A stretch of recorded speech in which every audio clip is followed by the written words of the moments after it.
Good evening, everybody.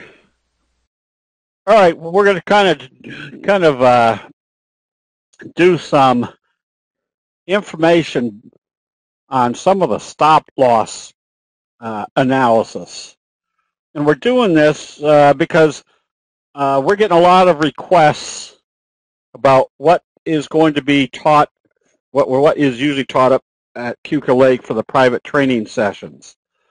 So for those of you folks that are new here, each summer we do private training, and our private training includes maybe 4 or 5 people where we sit in front of the screens for 2.5 days, and we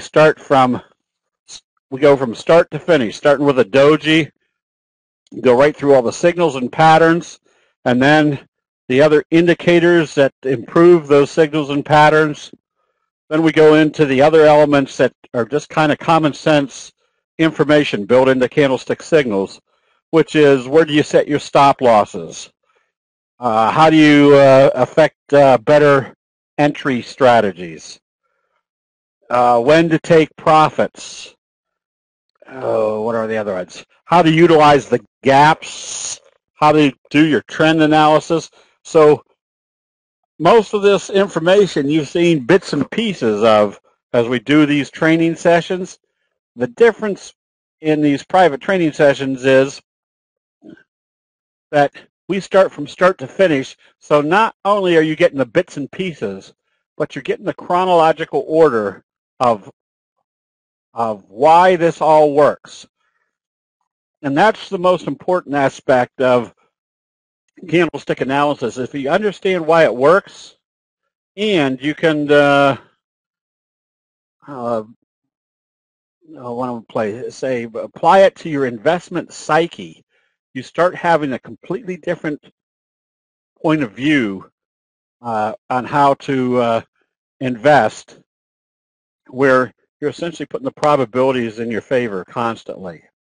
So the reason I like teaching this is because I was, for years, craving. I started off as a stockbroker coming out of college, stayed with it for 8 years with Cowen, Kidder Peabody, and Oppenheimer, and realized that the brokerage firms had no more idea of what made prices go up or down or how to analyze trends than anybody else.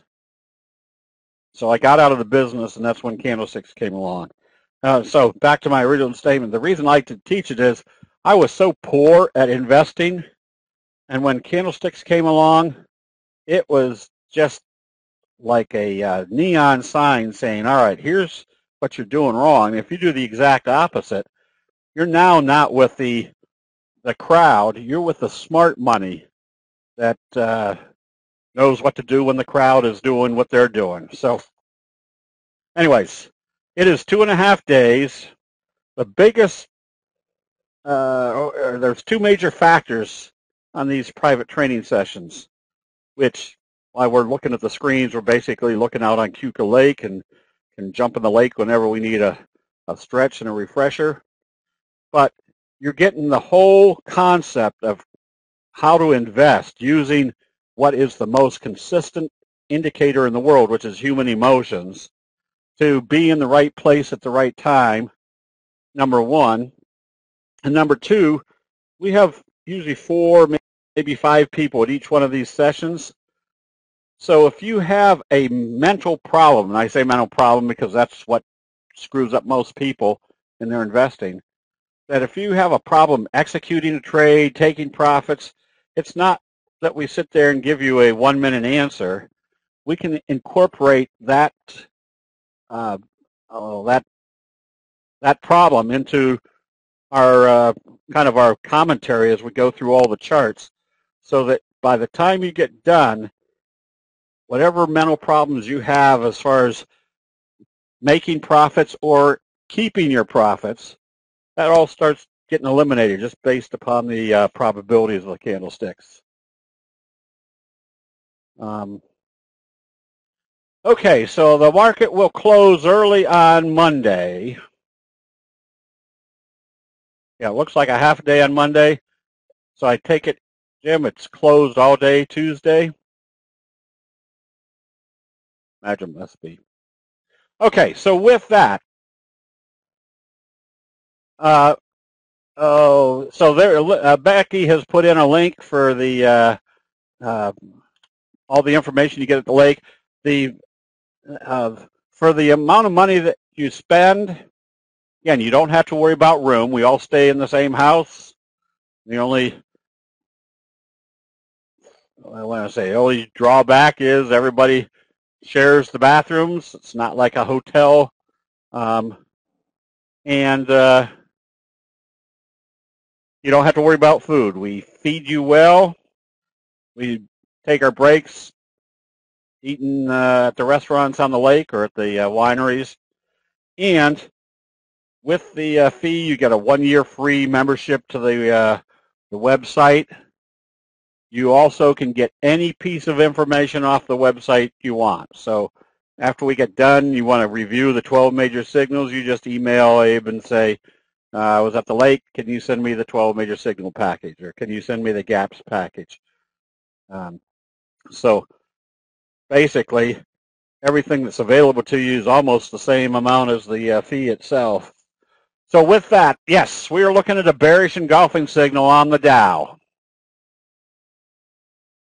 So this is where, again, you observe the obvious. You started seeing selling. And where did the selling occur in the Dow? When they gapped it up in the overbought condition.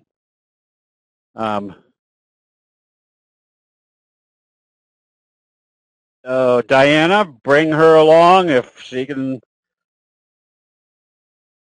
sleep in her room. She can lay out on the dock. She can go with Sandy down to Corning Glass Works and blow blow ornaments. I've still got Christmas tree ornaments that they did last year.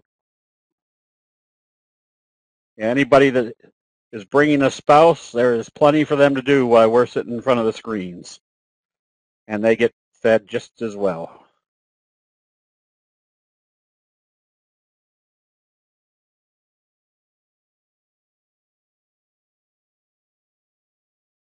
Now, Jamie, we go down to the dock. We've got the little paddle boats. We've got our rafts, all sorts of things to keep people refreshed. So this is where, again, this is the common sense element that's built into candlestick analysis from the Japanese rice traders. Where do most people buy? They buy exuberantly at the top. What is our indication of watching for sell signals? If they're gapping it up in the overbought condition, start looking for selling. So we have a bearish Harami. Next day they open it lower. Where do you think they're going to move it to? Back to the T-line. They're not staying above the T-line. Today they opened it and closed below the T-line. This is an indication that the bears have now taken control. Kind of the same scenario with the NASDAQ. We're below the T-line. Today the only bullish confirmation was they closed it at the 50-day moving average.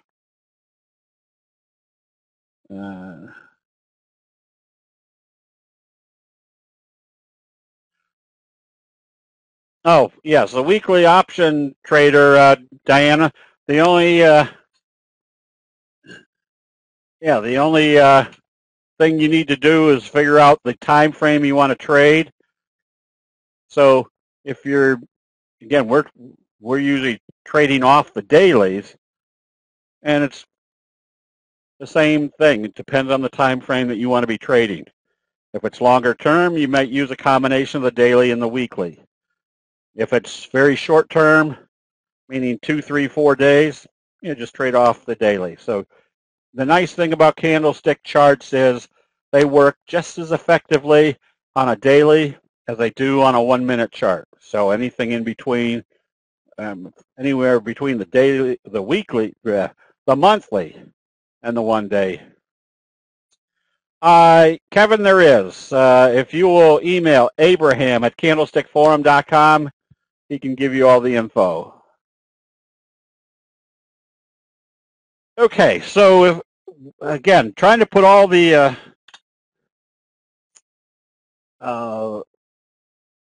stars in alignment, we can see what was happening. We can see which sectors we want to be in.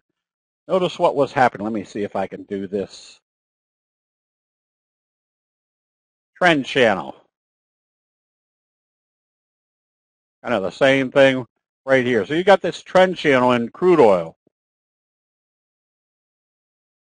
So crude oil is starting to pop back up. That means probably some of your oils are now are ready to come back up.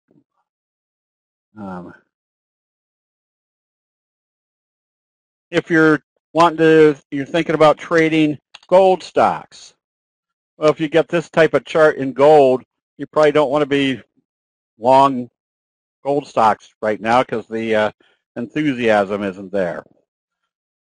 Now, in the options room, we also talk futures. The options room's only got maybe 22 people in it, so the conversations is much more oriented toward each specific trade. So today we were looking at wheat, which came out of the J-hook pattern, moved up very strong. Probably now in this 45 degree.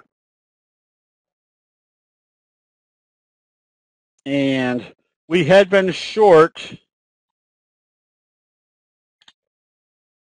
live cattle ever since the bearish engulfing and it closed below the T-line.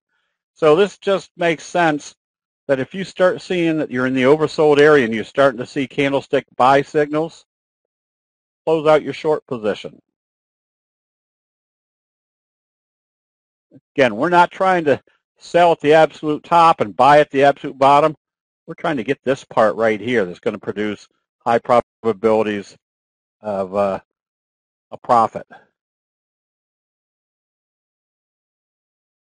Okay, so what we're trying to illustrate, and this is what I keep harping on in our newsletters, is a pattern like we see right now in NVGS, the big fry pan bottom, are more continue their movement because these patterns are based upon human emotions, and so something is creating this fry pan bottom. The fry pan bottom is the development or the improving of investor sentiment, bullish sentiment as it bottoms out. So notice what it did today. I mean, this is just why we point these out, is the pattern is still intact even though the market sold off 150 points today. So there's two benefits of the candlestick charts or the candlestick patterns. One, you have a high probability that not only are you going to be in the right direction, but you're going to be probably getting an inordinate profit compared to just a slow uptrending position. And two, it doesn't really matter what the overall market is doing.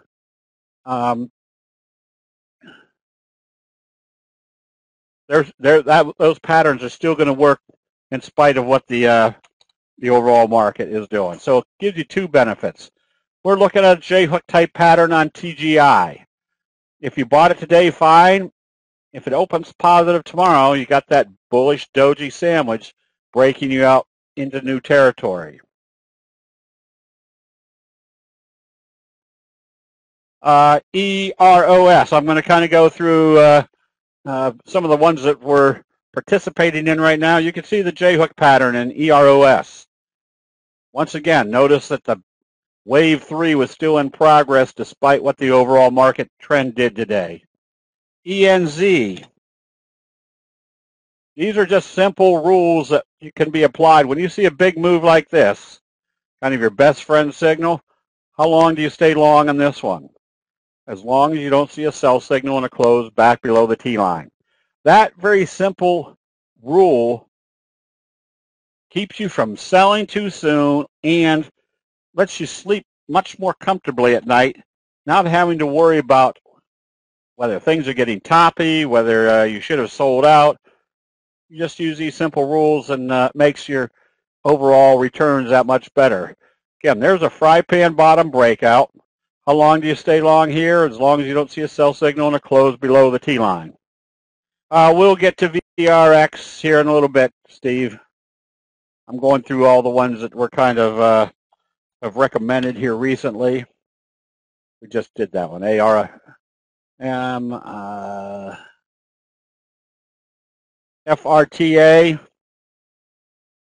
Again, there's your bullish doji sandwich.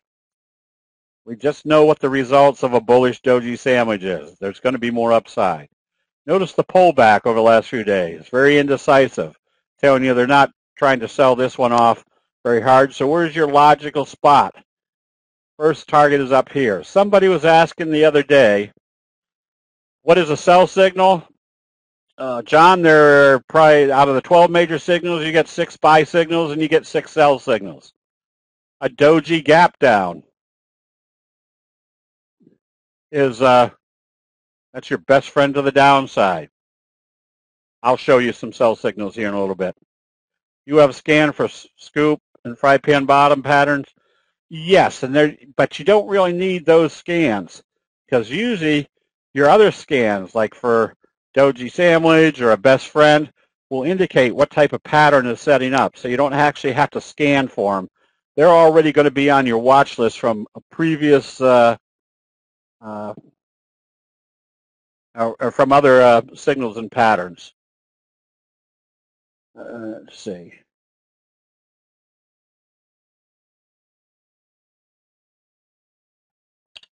ACOR. Ever since our bullish engulfing signal and our bobble pattern right here told us there was going to be more upside. Same scenario on this one. How long do we stay with this? As long as it doesn't close below the T-line. Ahmed, I'll get to some of these. Just hang on. Probably most of these are going to be addressed as we go through. Now, we recommended TRVG the other day because this is where you kind of observe the obvious. If you know what each pattern should be telling you, or each signal, if you can see there's an obvious resistance level right here, and then we have a doji sandwich that breaks through it, that gives us a strong indication that wave 3 is now in progress, because what do we expect out of the doji sandwich? More upside. If we have more upside breaking through here, what do we essentially have setting up? A wave 1, a wave 2, going into wave 3.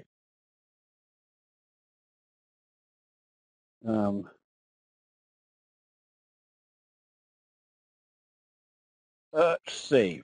We recommended TTBK because this is what we call the classic pattern. Fry pan bottom. What do we expect coming out of a fry pan bottom? A strong price move. Pulls back. What do we expect on a pullback or this type of pattern, a J-hook pattern? So what do we expect as a prerequisite for a J-hook pattern? A strong price move. So essentially you have a fry pan bottom, strong price move, J-hook pattern. So if we took profits in here or even held because it never closed below the T-line, we know what the magnitude of this move should be. It should be the same as this move right here. So even if we missed this move and saw this one setting up, we could calculate, based upon this move, what our return will be on the next move. Tony, yes, this is being recorded.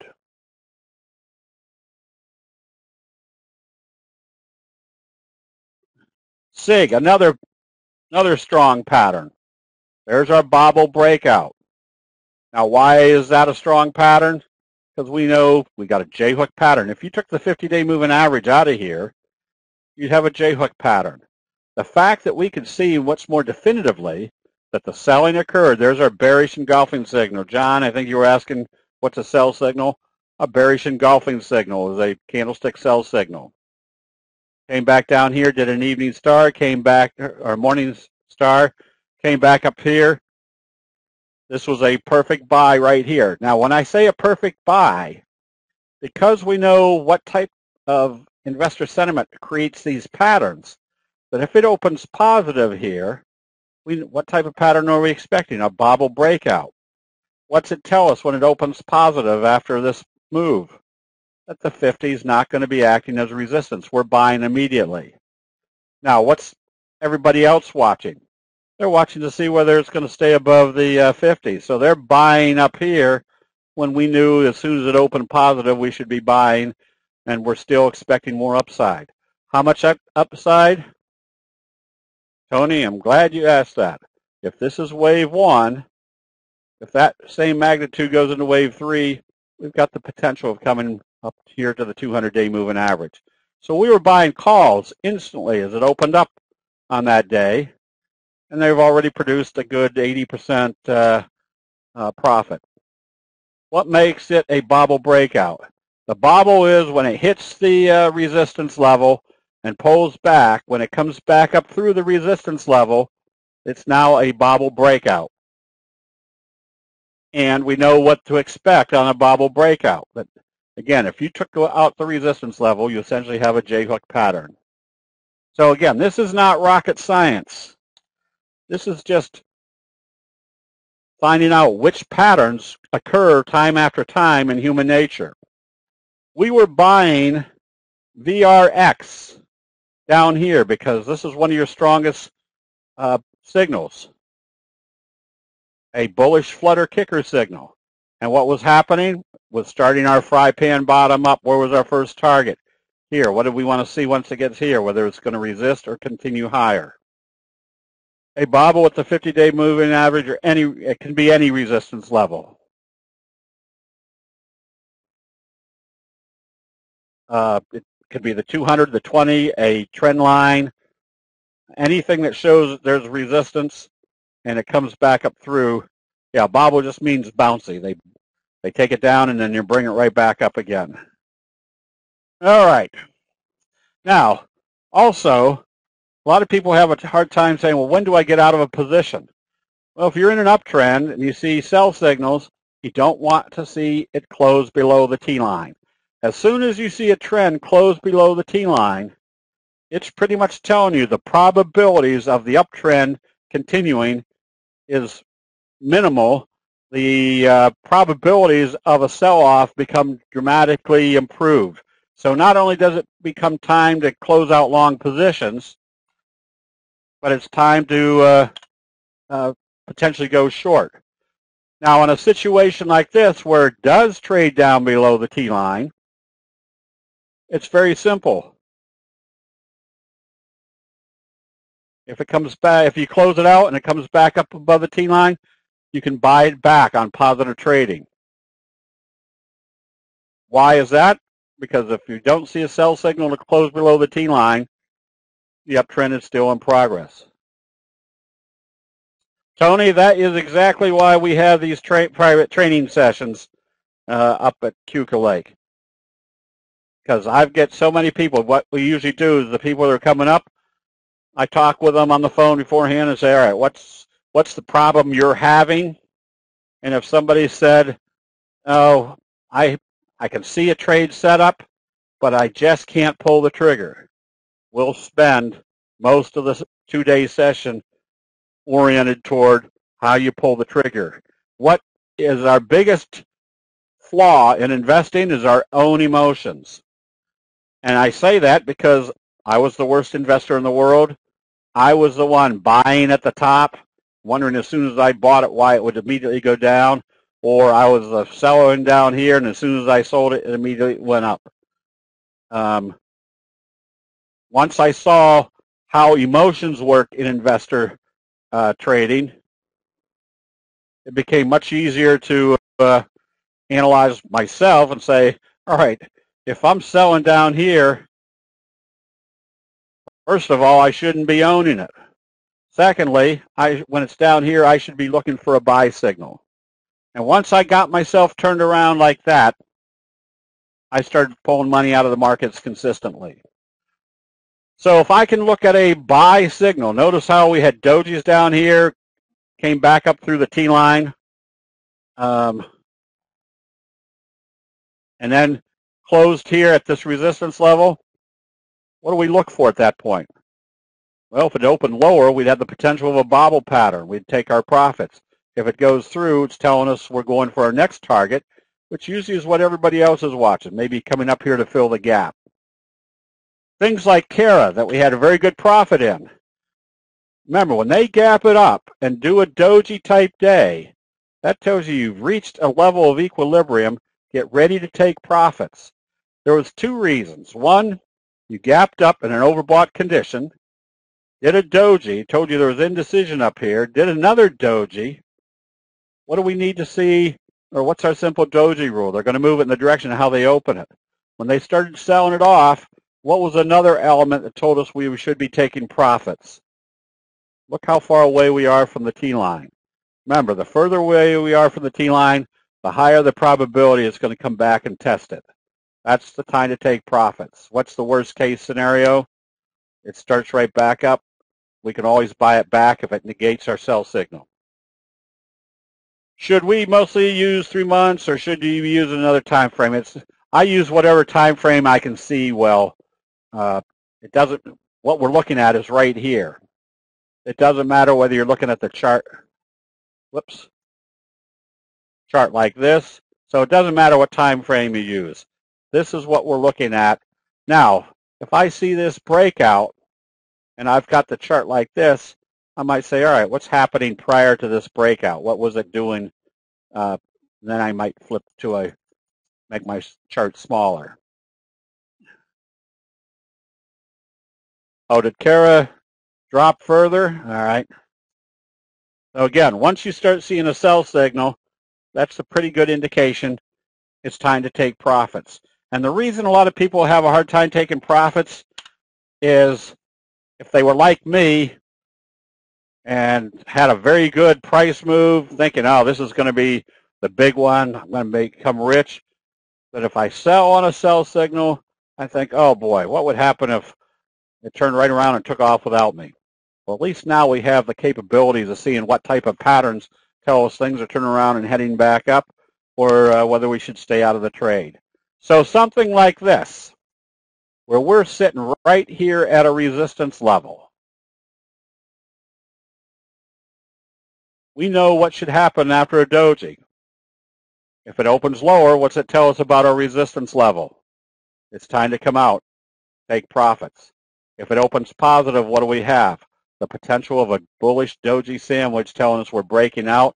And what's the magnitude of this move? Probably about the same magnitude as this. So if you're looking for the ultimate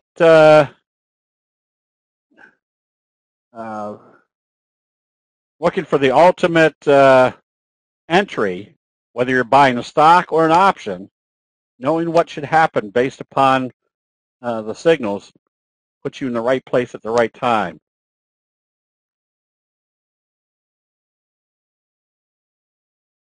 The further away the stock goes from the T-line, does it apply to a day trading? Yes. Yes. Let me see if I can show something here. I was trading lean hogs today. See if I can get the right chart. Win it. I was buying right here. Notice my little bobble breakout. Made good profits. I started taking profits up here because look where we were as far as the T-line. Then over here, it didn't pop up again. It rolled over, so I went short until we got down to these moving averages. This is your 10-minute chart. Now, if I see my 10-minute chart acting well, remember, the only reason you know this is a 10-minute chart was because I said this is a 10-minute chart.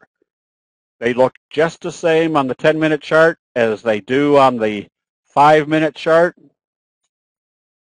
Same scenario. Now down here, I started taking my shorts, closing the shorts, because look what happened. We had the slow curve breakdown, good profits on the trade until we saw a bullish harami on the 5-minute chart. And where did it occur? In the oversold area, that far away from the T-line. Where's my next likely target? They're probably going to pop it back up here, so I covered my short position. Yeah, kind of a dumpling top. All right. Yeah, nothing I do is based on knowing what the fundamentals or what's happening in a corn supply or the. I'm going based upon what everybody else's analysis is. Why did I have Mossy? Oh, Mossy, look at your slow curve J-hook pattern. makes this a very simple trade. If this opens positive tomorrow, what do we got potentially? A bullish doji sandwich, J-hook pattern. If this is wave 1, where do you think wave 3 should move to? Right up here. Once it gets up here, and I think we had a few of those today, once they get to that level, now you can just watch to see what's happening on your charts to see whether they're going through or whether they're taking profits at those levels. Well, yes, you do have kind of a trend channel. So if it breaks out through here, where's your next plausible target? Up there. So if this opens positive, I would think that would give you a good 15% upside potential.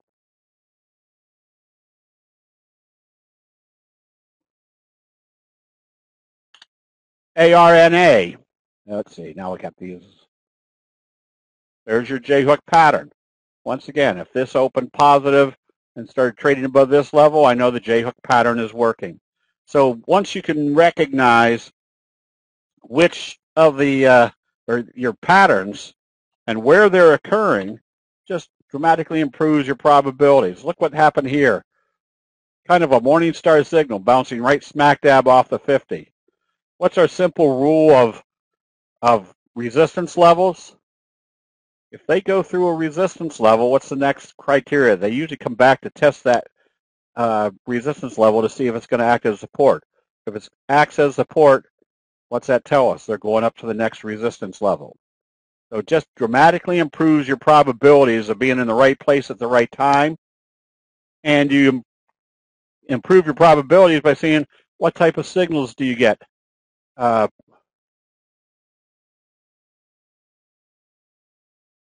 When you see when you're at a support or resistance level. Did I do this one twice? No. Okay, so remember we evaluated that the oil's coming back up. So that means you can start looking at that sector. Here's DVN. Here's your little best friend signal. Doji, gap up through the T line. Where's your next plausible target? Right up here at the 50. HK, another one. Bullish Harami, little hammer, closed above the T line. That one should come up probably to test this level. So not only can you see when they're moving in the right direction, you can see what your upside potential is. There's that morning star signal. If it opens positive tomorrow, what's it telling you? It's confirming the morning star signal and telling you the T line's not acting as resistance. That becomes your next target. I think Bass had a good looking chart. Oh man, what happened there? Notice how Bass is getting started. Hammer, Doji, bullish confirmation, Doji sandwich. And again, what do we expect coming out of the Doji sandwich? More upside. So this is just kind of a simple process that if you can see which sectors are acting the strongest, then you can go to that sector and see which stocks are acting the strongest. Here's kind of your bobble. If they break through this level again, what's that tell us about the 50? It's not acting as resistance. Where's your next target? Potentially all the way up to the 200-day moving average.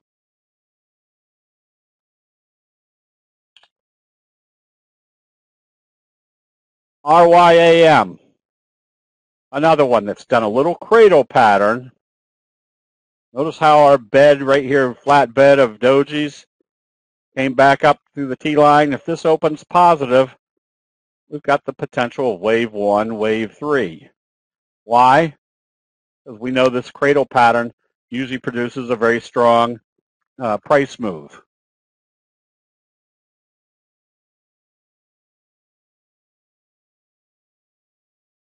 And we were mentioning Watt today in the chat room.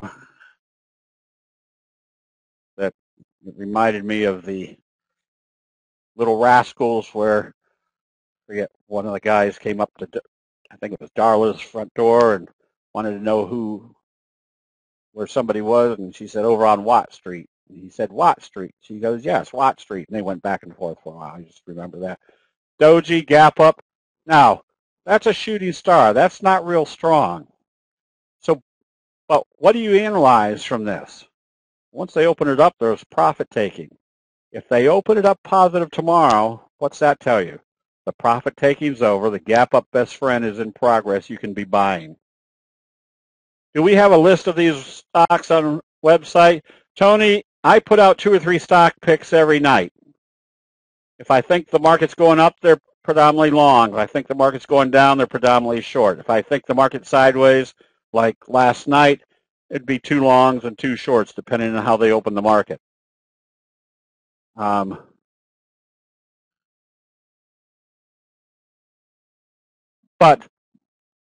what we usually do then is, as a member, we put out the morning comments. I'll do a follow-up on the ones that we recommended. And then, usually during the day, we'll go through the ones, usually following the ones that we have already recommended. So there's, you kind of have your own list. And the reason we do it that way is some people don't like to buy a $3 stock. Some people don't like to buy a $70 stock. So, and we're not trying to put out stock picks. We're trying to teach people with a video each night why that pick is being recommended so that you can kind of reinforce your learning process. There's a nice fry pan bottom on CNET. Another one that can be bought on positive trading because where's your next target? Right up here, which is telling you they're filling the gap, but you can see the fry pan bottom. You can see the T-line crunch in action. So you want to be a buyer on strength tomorrow because what do we expect coming out of a fry pan bottom? A very strong price move. XPO, same scenario. A doji right up here. If it opens positive, what's that tell us about this resistance level? It might be accelerating the uptrend with a doji sandwich breakout. METC, there's a fry pan bottom. If it opens positive tomorrow, what's it basically telling you? That the fry pan bottom's confirming. You've got a doji sandwich right here being confirmed, and it's not resistant at the 50 anymore. What do we expect coming out of a fry pan bottom? A good strong price move. So this is nothing more than applying what we know are good bullish signals and what we can see happening at resistance levels. Would it be too soon to enter a trade based upon slow stochastics crossover? Bill, usually the crossover is going to occur after the signal. The number one criteria is what are the signals doing? The stochastics are only there to tell you whether you're in the overbought or oversold condition. Obviously, from what the Japanese rice traders profess is if you see a candlestick buy signal in the oversold area, the probabilities are that you're in an uptrend. If you see a candlestick sell signal in the oversold area, it doesn't mean anything. What you're looking for is a candlestick sell signal in the overbought condition. What about today's markets? They opened positive and then the bottom fell out. What does that mean? What about today's markets? All that told you was we haven't had a buy or sell signal in here. This was just choppy market. So yesterday in the afternoon comments, I said even though we're up strong, doesn't necessarily mean we're out of this sideways mode. So you still should have both long and short positions in the portfolio. So that's why we were recommending things like this. There's our evening star signal. Observe the obvious. Did it occur at a crucial spot? Yes, right there at the 50-day moving average. Where did it close? Back below the T-line. What type of pattern should we be expecting? Wave 1, wave 2, bearish J-hook pattern could take you all the way down into this area.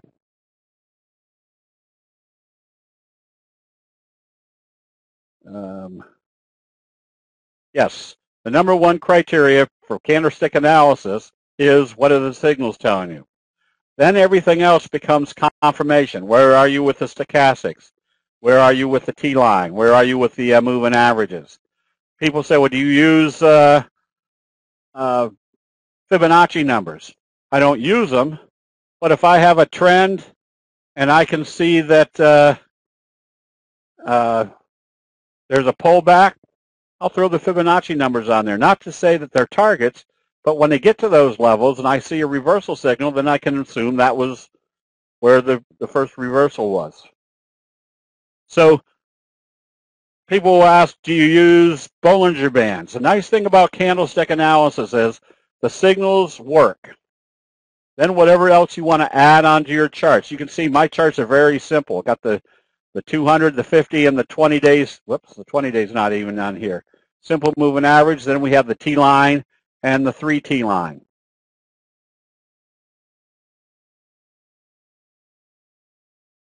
I don't need anything more than that to tell me what's happened right here. We went short on IPHI because we had a bearish engulfing signal and it opened lower the next day. And what was our analysis of the trend? I mean, this is just kind of common sense. It was in a downtrend, and every time it hit the 50, they sold it off. Where's our next likely target? Back down here at the bottom of the trend. Michael, yes, you probably should.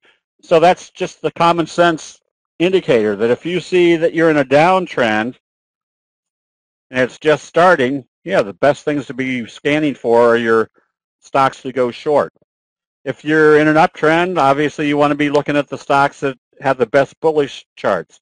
If you're in a sideways trend, out of the 10,000 trading entities out there, in less than, even if you are just learning, in less than 20 minutes each afternoon, you're going to be able to find at least 4, 5, 6 or more good bullish charts, and you're going to be able to find at least 4, 5, 7, 10 bearish charts, which most investors don't need that many. They're only looking for 1 or 2 positions to add to the portfolio. So the nice thing about that is, with the simple scanning techniques of candlesticks, you're going to have more opportunities, more charts to look at than what you can handle. So that puts you in a different situation. That allows you to start analyzing which ones are the best long positions and which ones are the best short positions. So not only does it give you a supply to trade, but it allows you to cultivate which ones are the best ones to be trading.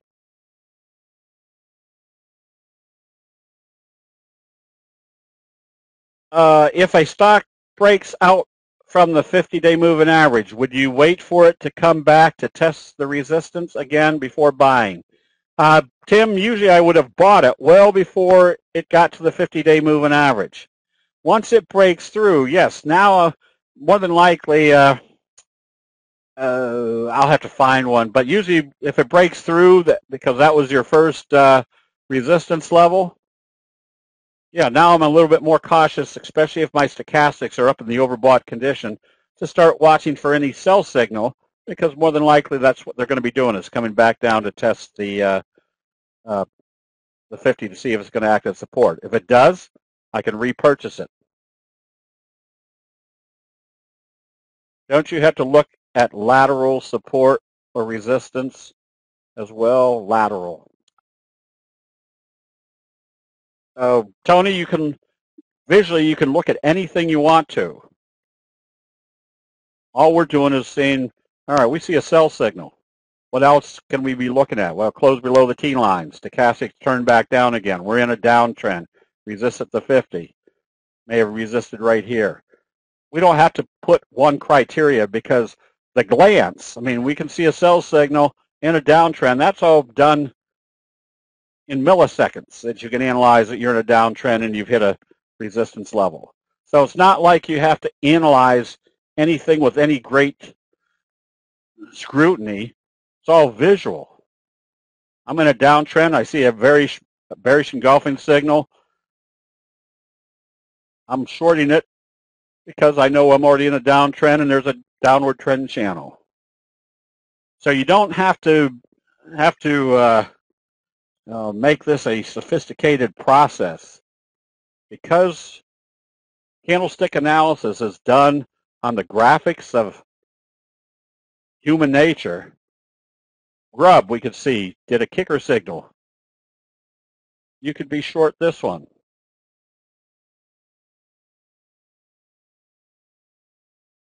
Right now, Mike, let me finish up some of these here. But the overall market trend right now is sideways. And it's probably going to be sideways maybe for the next 3 to 5 trading days. So that's how I'm going to orient my, my swing trading. Longer term basis, yeah, until there's a major reversal, which we haven't seen yet, I have to assume the overall trend is still positive. What is your target on this chart? More than likely, at least down to the 200-day moving average as it breaches the 50. That puts you right back in here into the gap area.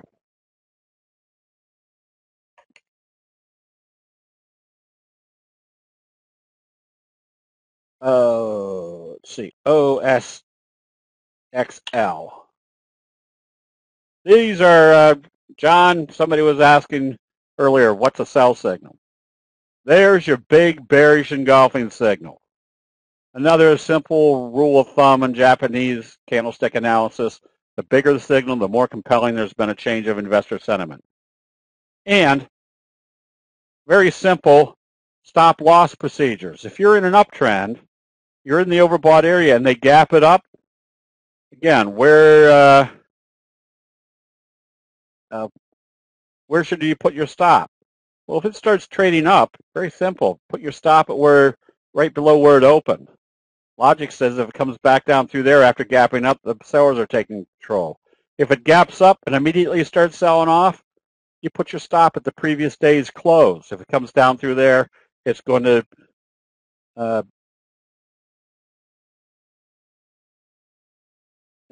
create some sort of sell signal. Let's see. Grub has not broken the 50. No, but Grub is sitting right on the 50. And we've got a kicker type signal. And we're sitting right here after stochastics are heading down. If it opens lower, what's it tell us about the 50? It's not holding the 50 anymore. Options, Rudy, yes. Oh, I'm sorry, Paul, yes.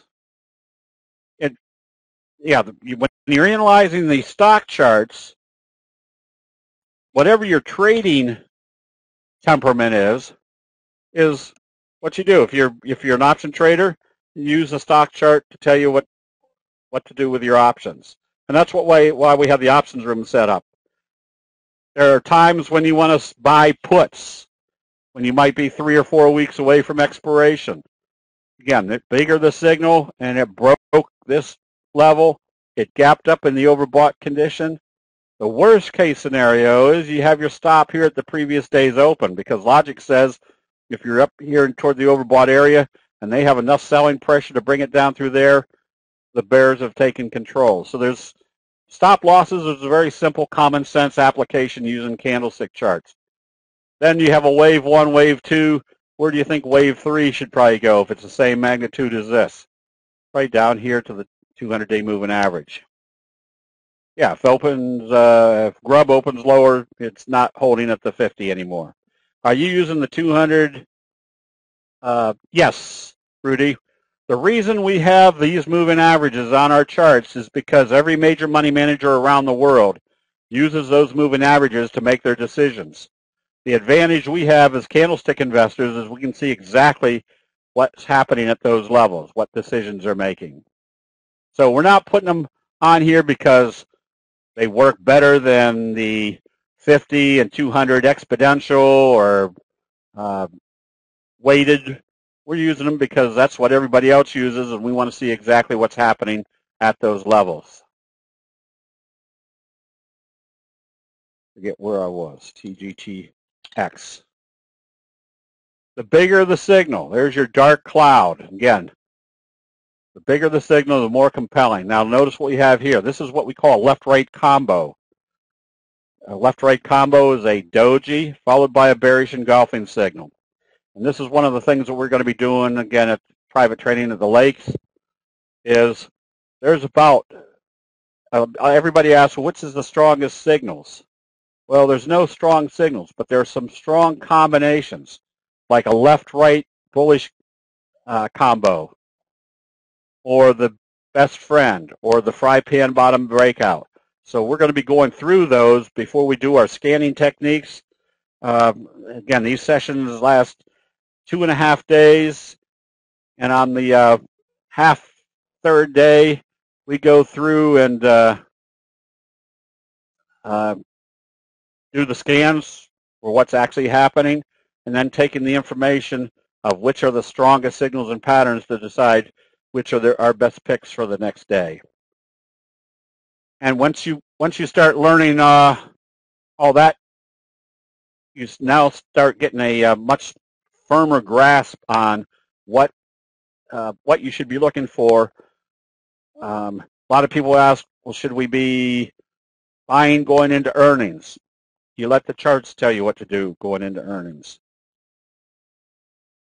TGTX, again, if it opens lower tomorrow after a left-right combo closing below the 50 and the T line, what's it tell us about this little support level?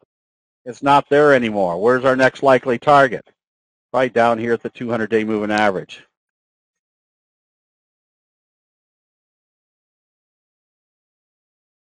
Oh, boy, let's see.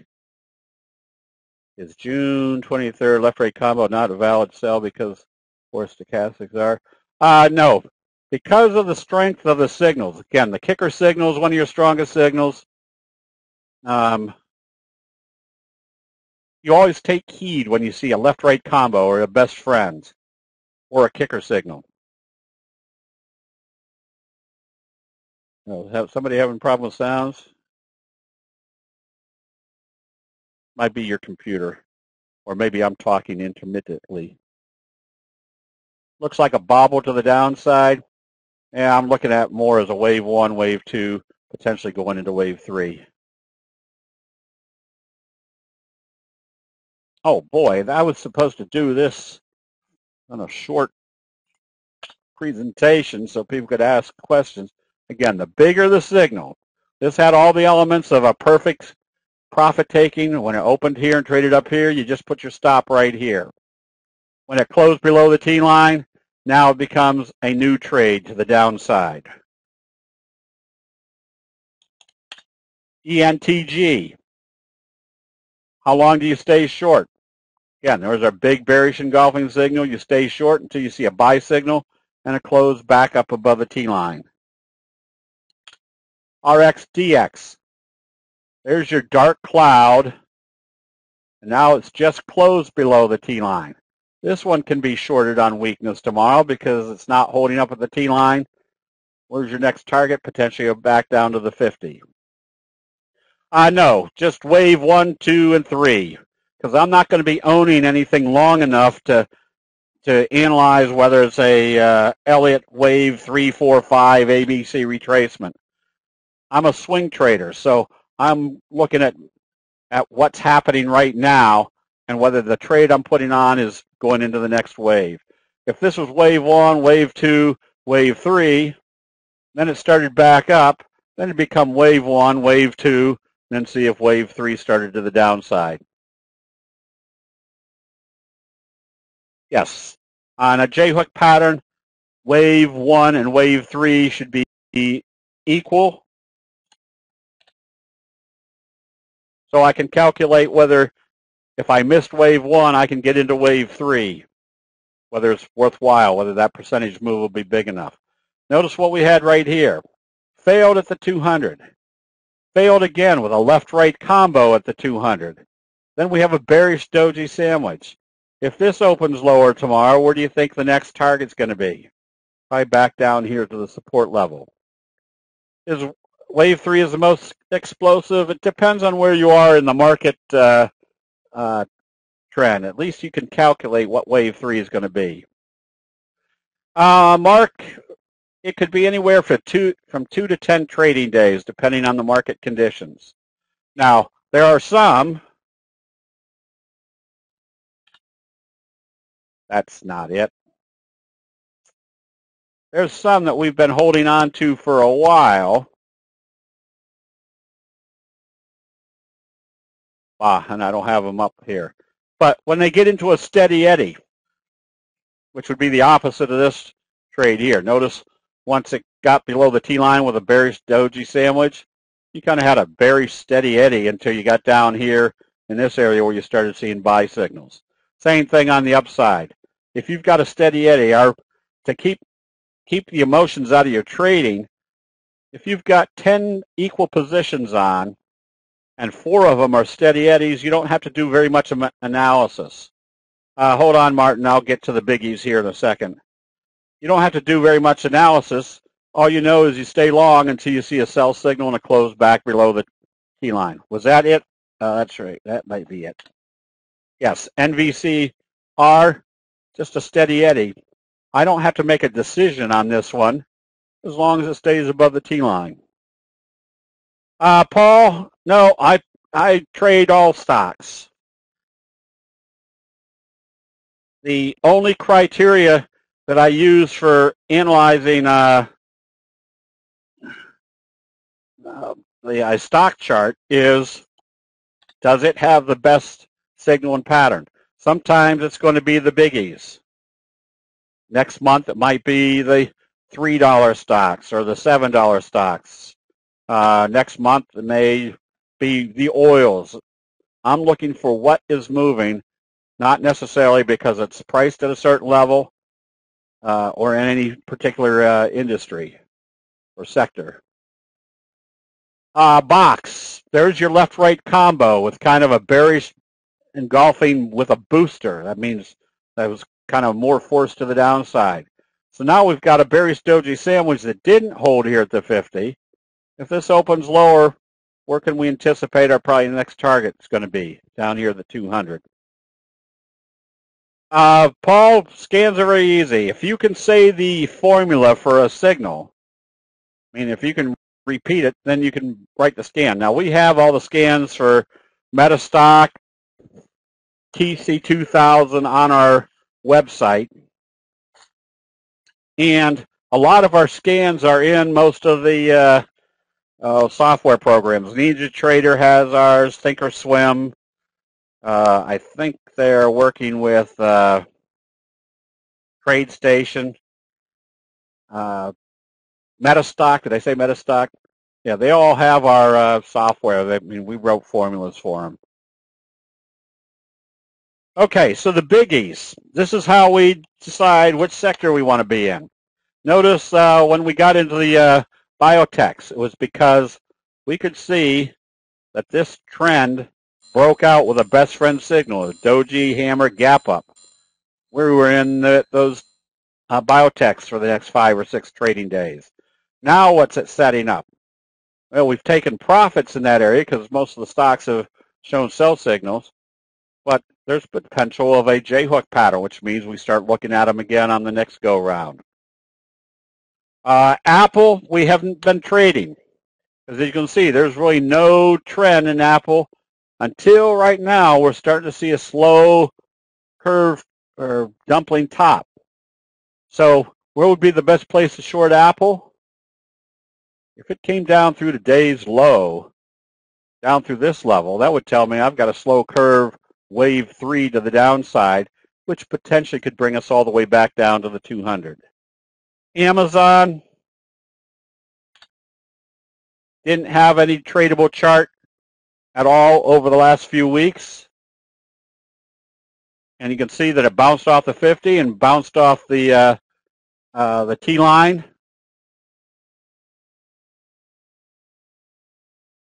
Making it very simple. If they trade back below the low of today, you can kind of assume they've rolled it over. Now, I would rather short it below this level. Some people say, well, you're giving up this profitability. but I would rather have a high probability trade than trying to maximize my profitability and lowering my my probabilities. I would rather get the fat, high probability trade set up. Tesla, left-right combo, close below the T-line. Where's the next likely target? Back down to the 50. Netflix, there's kind of your evening star signal, close below the T-line. Wave 1, wave 2, wave 3 could take you all the way down to the 50. Yes, the stochastics, when you can see them rolling back over, that tells you that things are starting to sell off. And Nugget, when you can look at a ETF and not really see any, whoops, that's not what I wanted to do. Not really see any major trend. Right now, it's starting to look more, there's your Barry's Doji sandwich, that gold stocks might be selling off. So once again, this is not rocket science. This is just taking what the investor sentiment signals are telling us. Okay, so that's about all I got tonight. So are there any general questions on candlesticks?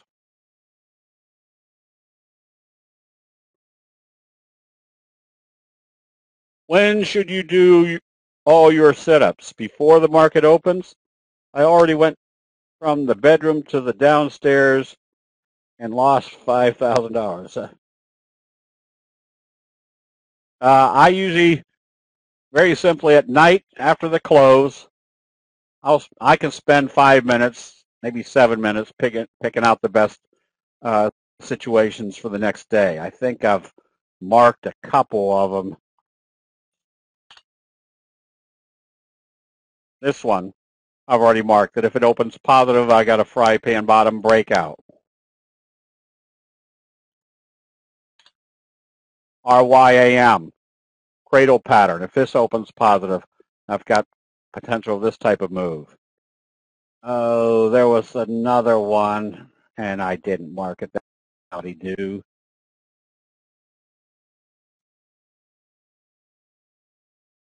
Let's see, did I skip this one? ATRA. Oh, kind of a bobble setup. If this opens positive up through this level, where's your next target? Up here at the 200. Abe, yes, this works for Forex. Candlestick analysis is the graphic depiction of everybody buying and selling during a specific time frame. Doesn't matter what you're trading. It's the illustration of investor sentiment. Whether you're trading stocks, bonds, futures, currencies, tulip bulbs, anything that has fear and greed in it. The black line, yes, is the T line, the 8 exponential moving average, so it works just as well for Forex. The only difference is Forex isn't going to have gaps in it because it's trading constantly, but it has all the other signals in it. When you enter in a trade, do you set the stop at the other end of the entry candles? It all depends on, if I was buying this one tomorrow on positive trading and it was trading up most of the day, I'd set my stop just below the 50. It shouldn't come back down through there. I don't want to see it trade someplace where it shouldn't be trading. When do you put together info on stop losses? When will you? Oh, we've already got videos on our website. We've already got about 40 or 50 videos, trainings. Now, as a member, not only do we have the chat room open every day, and we have the Monday night session that's like this session, except more specifically on the positions that we're in. During the week, we may do a Wednesday night session on entry and exit strategies or stop losses or how to set up your scans. We have all those in video, discounted to members, but we also do them live, so you can sit there and ask questions right there and then you can later, if you want to, or you go back and get the videos. RYAM, I think it was. But if this opens positive tomorrow, it's confirming our J-hook. Oh, an ATRA, yes, was the bobble breakout potential.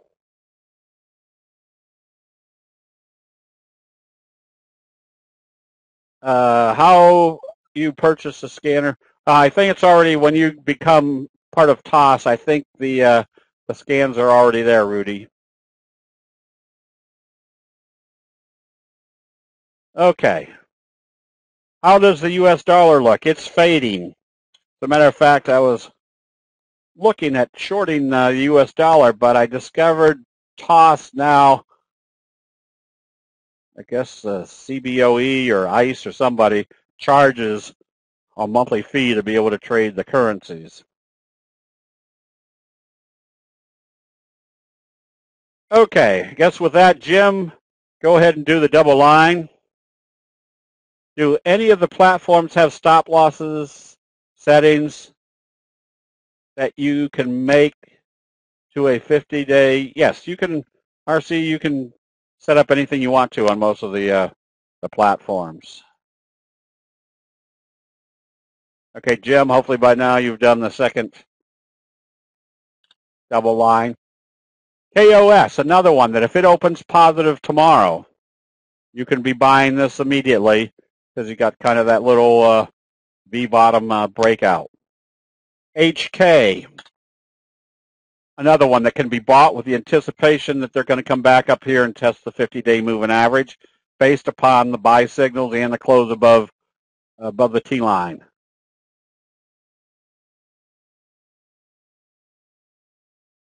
NTNX, we recommended if it opened positive, and this is why a lot of people say, well, do you, how long do you wait before buying? Today it opened positive, but then didn't move. And you can see that basically on the 10-minute chart.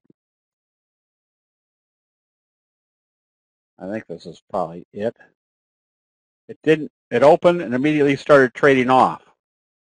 I want to be buying into strength because that's what's confirming my signal. Now, we were buying it because it was a fry pan bottom. Even if you did buy it, it's still a fry pan bottom. It just may take a couple of days to get to the breakout level.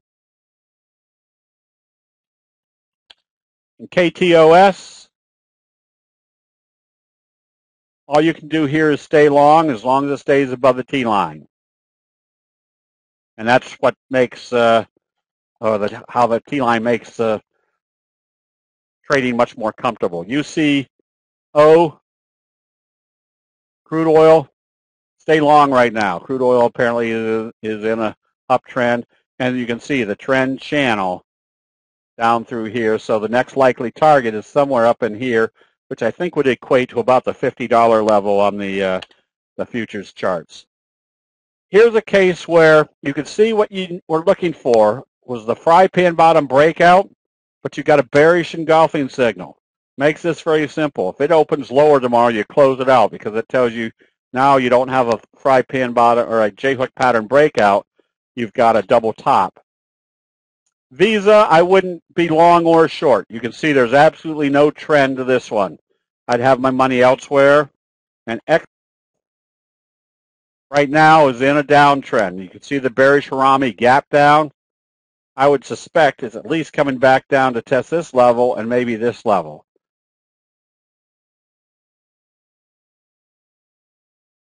American Airlines, you can get ready to buy this one. Notice your inverted hammer. That's one of the 12 major signals that has the highest, probably the highest probability that if you see bullish confirmation after the inverted hammer, that if it opens positive, you're probably 95% or better that you're going to be in an uptrend.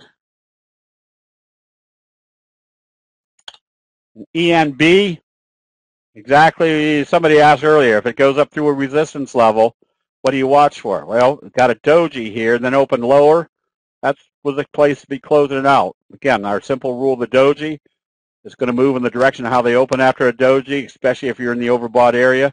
Where do you think they're going to pull back to? To the 50 to see if it's going to act as support. Now you watch to see if they do a J-hook pattern off of here. Kinder Morgan, You can stay long on this one. It's not very exciting, but as long as it stays above the T-line, you can stay with it. And GTXI failed here, and this is one of the statistical projects we're working on, that if you have a big price move, what should it do after the price move? If it opens lower, I close out the position in case it's doing this. Worst case scenario is if it comes back up through this level, you can buy back. That tells you the profit taking's over. Here's another kind of a bobble setup that if it opens positive tomorrow, you can be buying this one coming up through the 200-day moving average resistance level. BB, I used to trade this one because it had very consistent charts.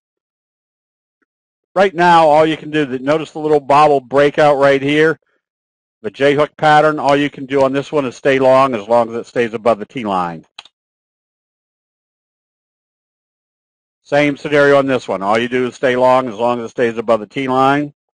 Chesapeake, starting to move up with the other oils. You can see it hit the bottom of kind of this trend channel. I just watch to see what it does once it gets up here to the 50 to see if they can get it through. You don't know that. This is what we call the message. The message was they gapped it up and pulled it back.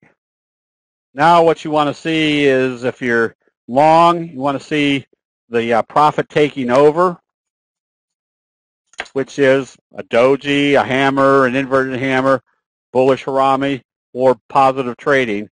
So you want to see that the profit taking's over. But the message was they were buying this one with great enthusiasm. Fit? Nothing yet. You're kind of in a little bobble pattern with a failure at the 50. I wouldn't buy this until it came up through the 50, telling me of the bobble breakout. IMMU, all you can do is stay long, as long as it stays above the T-line.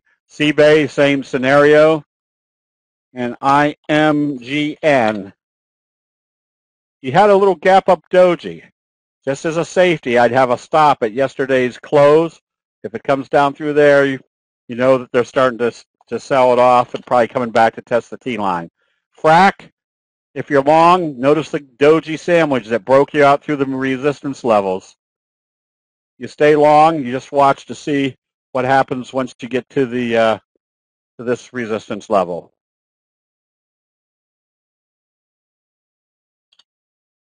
So, select comfort, slow curve breakout.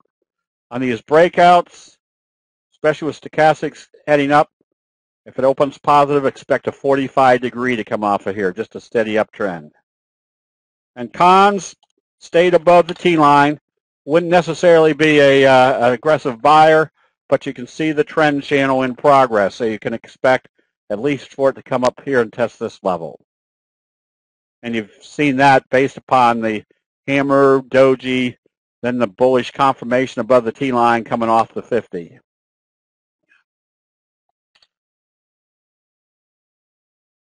The S&P Ultra, same scenario. Got a bearish engulfing signal. It did bounce up off the 50, but right now there's no direction in the markets. So I probably wouldn't be buying any of the index futures. Meat, another slow curve. You want to see if they can get this up through the 200-day moving average. Yeah, and there was your kicker signal to the downside. Now you've got kind of a fry pan bottom, double bottom setting up. Let's see, we did Chesapeake.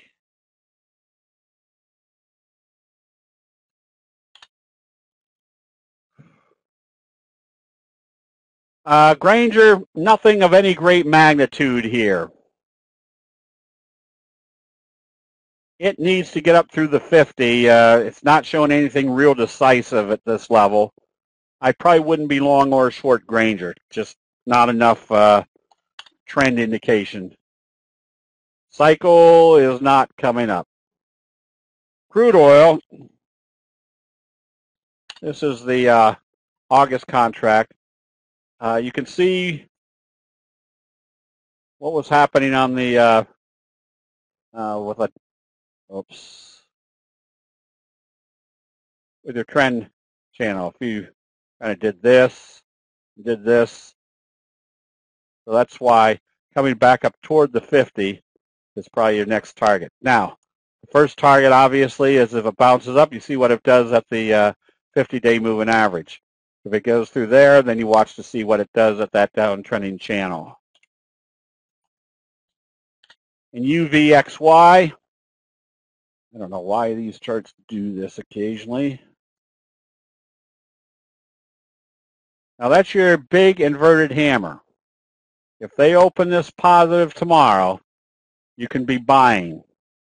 Because the inverted hammer, especially in the oversold area, if they open up positive, the probabilities are probably about 90%, 95% or greater, you're going to have an uptrend. XEL, nothing of any great excitement there. I wouldn't be short, but I wouldn't be going long just yet.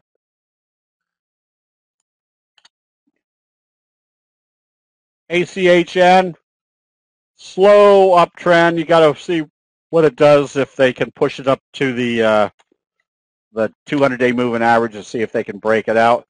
Twilio getting a little bit toppy. Now you have a doji right here. Makes it very simple.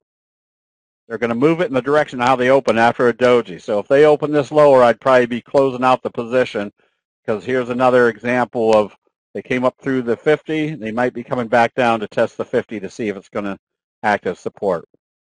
When trading positive the next day, do you immediately enter the position or do you wait a few minutes for it to settle? Tony, if I see something opening in the right direction, I'll give it a few minutes. Now, when we were buying SIG the other day, we knew that if it opened positive and the market wasn't trading off, that we could probably be starting to buy immediately, because it was telling us they weren't, but immediately might be 90 seconds, 3 minutes. Want to make sure that the buyers are still there. What we don't want to see is them open it up and then immediately start trading it off. I would rather give up a little bit of profitability and dramatically improve my probabilities. NTNX, if you're long, you can stay long. Just don't let it close below the T line. Oh, DXY. Oh, I don't know. Let's see. I usually just trade the currency itself. Oh, but I guess I could trade the DXY since I'm not paying the fees. Thank you, Jim. Could you please have a look at CHL?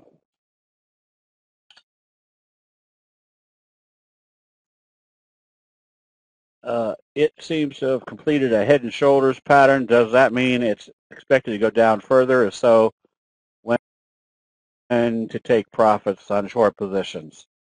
Well, what I do is that I don't know whether you'd call that a head and shoulders, but from what I can see, real quick, oh man, you can kind of see, other than that big, that you're in a downtrending channel. I would suspect that your next target would be, if you drew a line down through here, that's where you start looking, because that means you'd be well into the oversold area. So that's kind of where I'd be looking, which would be where everybody else is watching. All right, Martin. Okay, China, a little bit more positive. Okay, thank you. Yeah, you can trade them that way. But I'm usually trading off my, and I haven't been trading the dollar. I've been making lots of money in hogs and cattle. Paul, I don't know.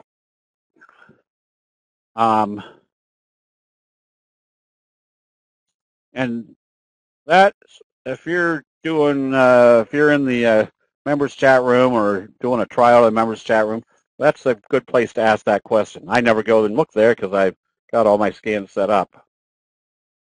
Have you given the slide file? Oh, I haven't, Steve. I will do that tonight. Saturday slides to Abe.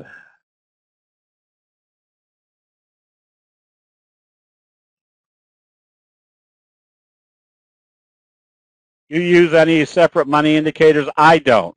But that doesn't stop you from doing it. Because we know the charts work very well, you can add whatever you want to see if that enhances the probabilities of keeping you in good trades or keeping you out of bad trades.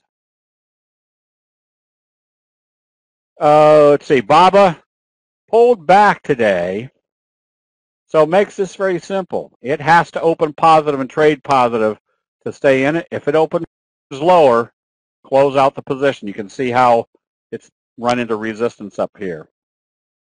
Blue,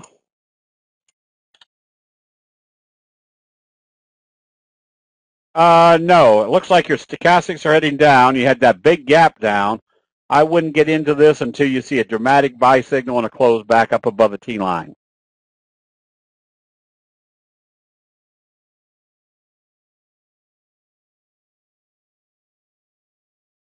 AMD.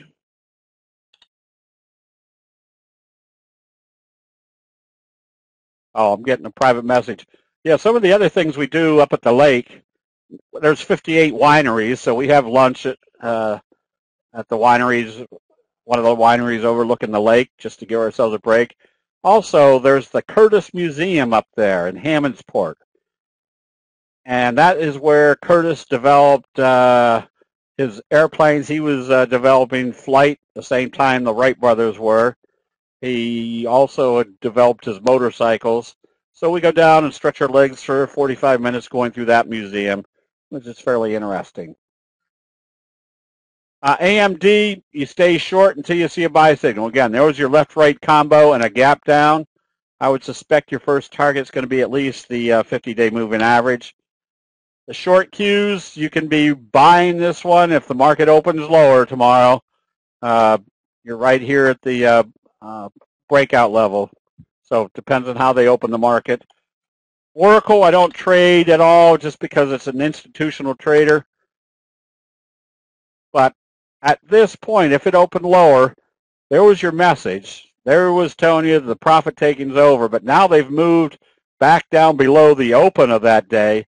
That tells you the buyers are gone. I'd close out, if you have profits in it, close out the position. You can always buy it back if it supports on the T line. And that's another thing that we teach quite a bit too, that if you close out a position because it doesn't look like it's time to stay in it or it's not looking good, there's nothing keeping you from getting back in when the charts tell you it's time to get back in. So here's a perfect example. Bearish engulfing, it opens lower. Where do you think it was moving to? Back to the T line. You close it out. Now we have a bullish harami at the T line. If it opens positive, you can buy it back. You might be buying it back at the same level you sold it or slightly higher, but your insurance was that you weren't holding on to something that was heading back in this direction.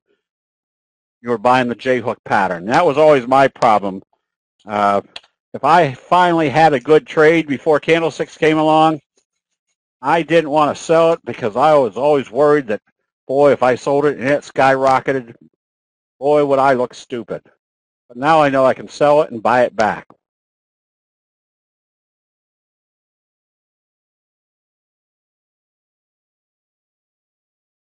The SPY, again, bearish engulfing at best.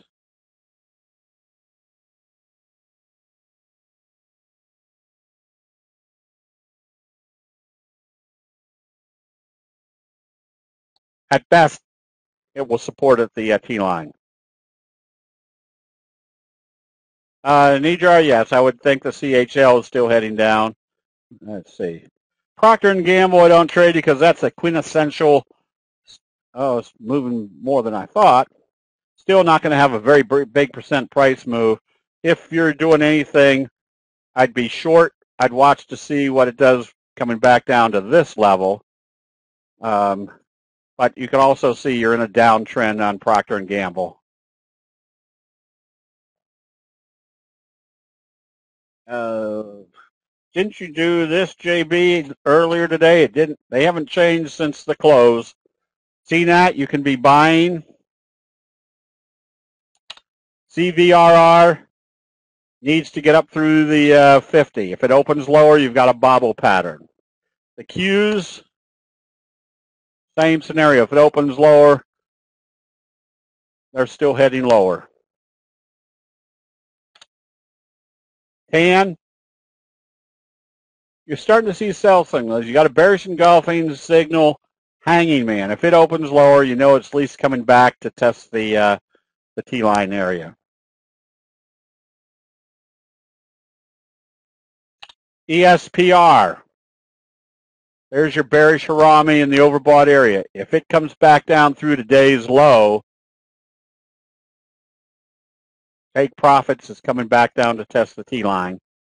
GameStop. You can stay long on this one. Just don't let it close below the T-line. AMN. Stay long. CME. It's Cummings or Chicago Merck. There's a bearish engulfing right at the same level it topped out before. If it opens lower tomorrow, you close out the position. I bought Chipotle call since I saw the doji at the bottom and 2 green candles and was a dumpling. Yes, but remember, if you bought it right here, the expectation was it was going to break out through this level. So candlestick signals tell you what should be happening. The fact that you saw a bearish engulfing signal at the same level told you it wasn't working. I'd close out the position. At this point, I wouldn't buy it back until they do break out through that level.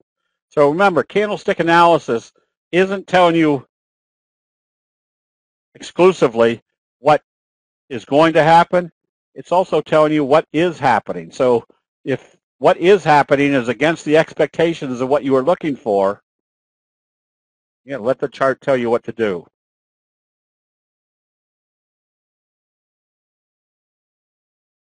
Bill, I see a lot of naysayers saying, oh, candlesticks only work 30% of the time. I would guess that candlesticks work probably 70% of the time if you know where they should be working correctly. When you make the recommendations, do you exclude those with earnings? Not necessarily. Remember, candlestick charts are the accumulative knowledge of everybody buying and selling during a particular time frame, which means if they're buying going into earnings, that means somebody a lot smarter than us is buying, knowing that the earnings are coming out. Home Depot, slow drifting down trend. I wouldn't be long or short this one. There's not enough movement to it right now to make enough probability of good profits.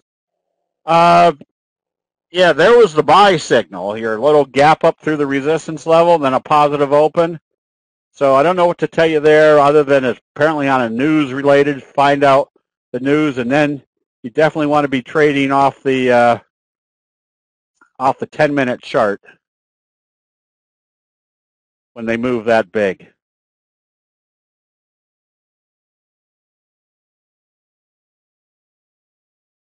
Jay, that's up to you. If you have a situation where you don't know whether your risk factor is good, yeah, use the options to kind of mitigate your risk. Let's see. So I'll do that a lot of times. If I see something that could work big or could go against you big, I might buy an inexpensive call.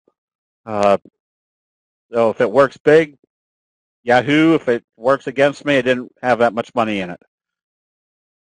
Whoops.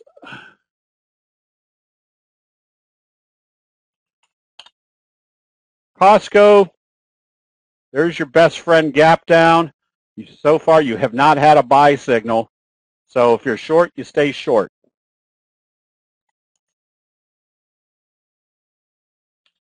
THC, just stay long as it stays above the T line. Tiva, just stay long as it stays above the T line. Oops, did I not do Chipotle? Oh, maybe not. Chipotle has an inverted hammer, bullish confirmation in the oversold area. If I was short, I would have covered the short. I wouldn't necessarily be going long, but I would have taken my profits on the short. Because the probabilities say there's buying going on down here in the oversold area. My move is pretty much over at this point. So go move on to something better.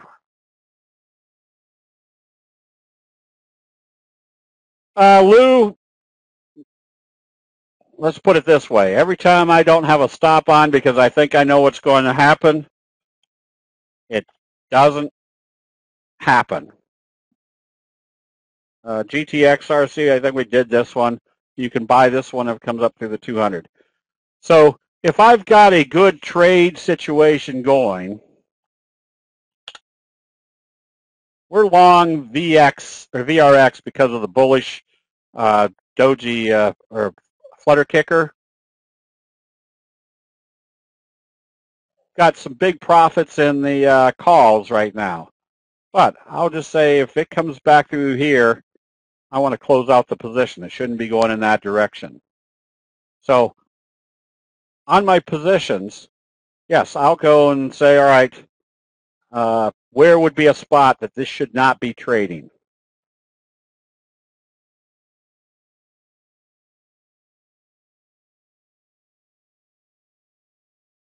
As Anchorman says, 60% of the time it works every time. That's right. Or as Yogi Berra said, 90% of this game is half mental.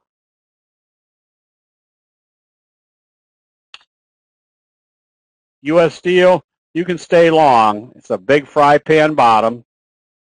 I wouldn't want to see it trade back below the T-line and or the 50-day moving average.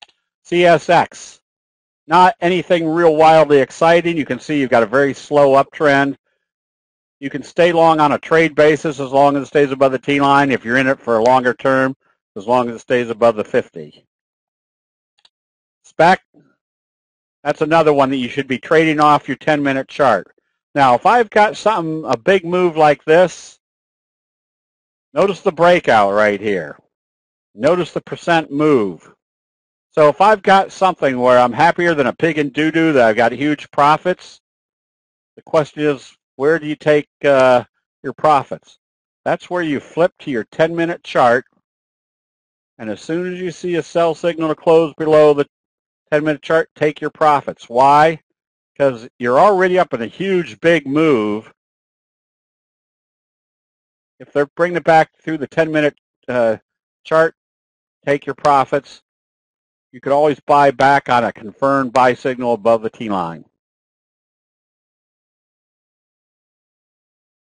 NVIDIA, once it closed below the T-line, it lost its steam. The other day, when it closed back down here, you should have closed out the position. And you don't buy it back until they can get it back up above the T-line. Yes, it doesn't matter why Costco is selling off. And that's why you use the candlestick charts to tell you what the investor reaction is. Many times you'll see a company report tremendous earnings and they sell off. That's because maybe those earnings weren't as tremendous as everybody thought they should be, and or the earnings are out, so it's time to sell. So the candlestick charts pretty much tell you when to be out of a position. Rite Aid, getting a little bit soggy up here. If this opened lower tomorrow, I'd close out the position. Legend,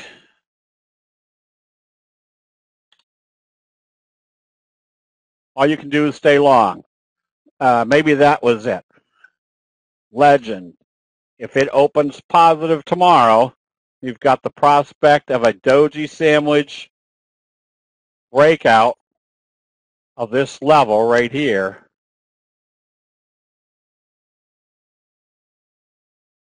Telling you there's going to be more upside. Well, well, I'm not going to fool with that.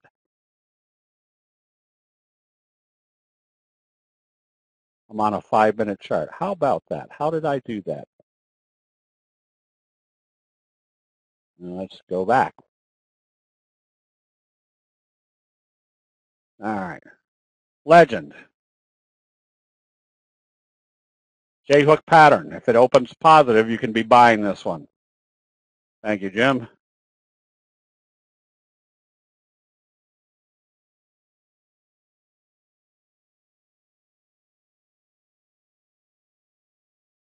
Let's see. SRC. Nothing here. I wouldn't be long this one. Probably wouldn't be short this one either. A bullish flutter kicker. Make this strong or big enough. A kicker signal is when you have a dark candle, and the next day they gap it up and do a bullish candle. If they gap it up and do kind of a doji day, we know the simple rule of the doji. It's going to move in the direction of how they open it. So we were buying right here because it was opening positive after a doji, which means if it's moving positive, if you took out this little flutter, you essentially have a kicker signal, which is one of your strongest candlestick signals.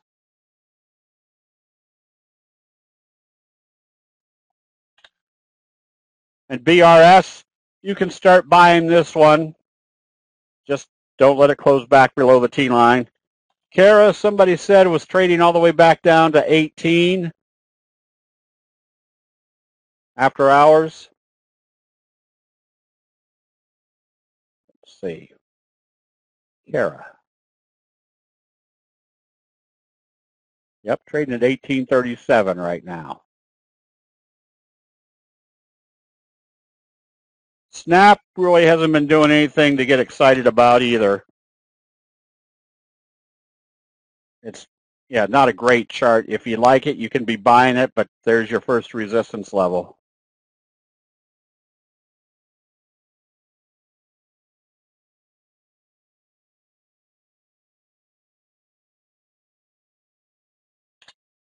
DHI, nothing. I wouldn't be long or short. You can see there's no consistency as far as buying and selling, and there's no direction to it. I'd be someplace else.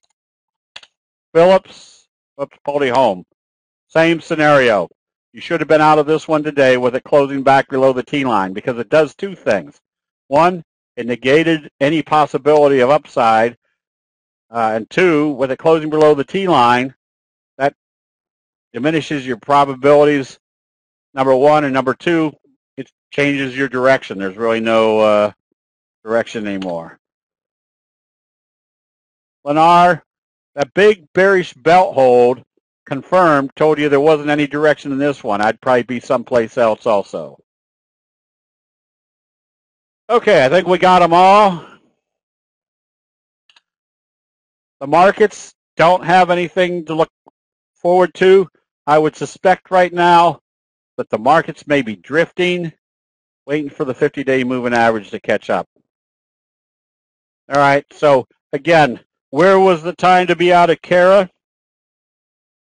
Today when it was closing lower after a doji in the overbought area after a gap up. That would have been a good time because where would you think your first prospective target would be? Back to the 50. I'm sorry, back to the T line. All right, everybody, have a good evening. We will see you in the chat rooms. We'll see you then. Oh, somebody was asking about the link again. For the lake, there's the information on the lake. That gives you a whole list of the information you're going to get up there, not including the food and the nice splashing around in the water. All right, everybody, have a good evening.